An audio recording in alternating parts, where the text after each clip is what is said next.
बहनें बेटों के लिए रो रही हैं, वो जरा इन माओं को देख लो। आप कहती हो कि बेटे हो जाएंगे तो सुख होगा। ये मैया के 2 बेटे हैं जो आपके सामने बैठी हैं, लेकिन बेटों के होने पर भी क्या मिला? केवल बेटों से माँ को गाली मिली, सिर्फ गाली। इसलिए माँ को यहाँ आना पड़ा। मैया जी कहाँ से आई हैं आप? दिल्ली से। तो दिल्ली में कहाँ रहती हैं मैया जी आप? जगीर नगर उस्मानपुर। तो मैया जी 2 बेटों के होने पर भी आपको यहाँ क्यों आना पड़ा? मेरी कदर नहीं करते, मुझे रखते नहीं है। मेरे सामने बैठ के खाते रहते हैं, मैं पागल की तरह बैठी रहती हूँ। माँ के सामने बैठ के बच्चे खाते हैं और भोजन को भी नहीं पूछते, जबकि माँ का शरीर इतना बूढ़ा हो चुका है। तो आपके 2 बेटे हैं, तो कोई एक बेटा तो ये बोल, एक भी इस बेटे ने ये नहीं कहा कि माँ हमारे पास आओ, हम सेवा करेंगे? छोटा बेटा कहता है, लेकिन उसकी बहू बहुत खराब है। वो कहती है मेरे पास मत आना, नाले में डूब के मर जाना, जमुना में डूब के मर जाना। छोटे बेटे की बहू कहती है नाले में डूब के मर जाओ, और बड़े बेटे ने नहीं कहा कि आप यहाँ रहो हमारे पास? बड़ा बेटा कहता है निकल जाओ मेरे घर से, मेरे कपड़े फेंक दिए उसने उठा करके। बड़े बेटे ने माँ के कपड़े उठाकर बाहर फेंक दिए, कहा निकल जाओ। बड़े बेटे ने भी कह दिया घर से निकल जाओ।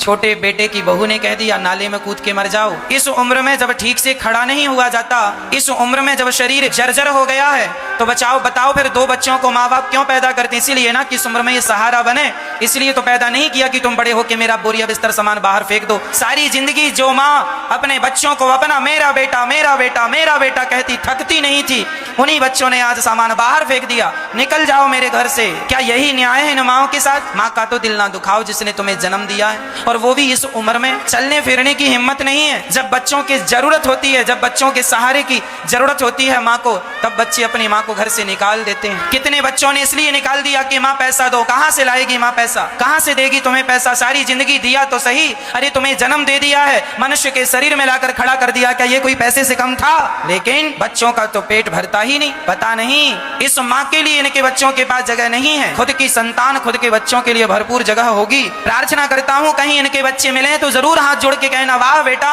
अपनी माँ के साथ क्या ऐसा व्यवहार करना शोभनीय है? क्या अपनी माँ को बुढ़ापे में इतने आंसू देना तुम्हारे लिए यही ठीक लगा तुम्हें? अरे खुशियां तो दे ना सके, आंसू और दे दिए। कहाँ जाएंगी ये माँ? इसलिए यदास अनिरुद्ध ने इन माओं के रहने के लिए गौरी गोपाल वृद्धाश्रम बनाया है। वो पति के घर को भले ना कह सकें कि ये मेरा है, बेटे के घर को भले ना कह सकें कि ये मेरा है, पर गौरी गोपाल वृद्धाश्रम में रहती हुई माँ ये कह सकती है कि ये घर मेरा है।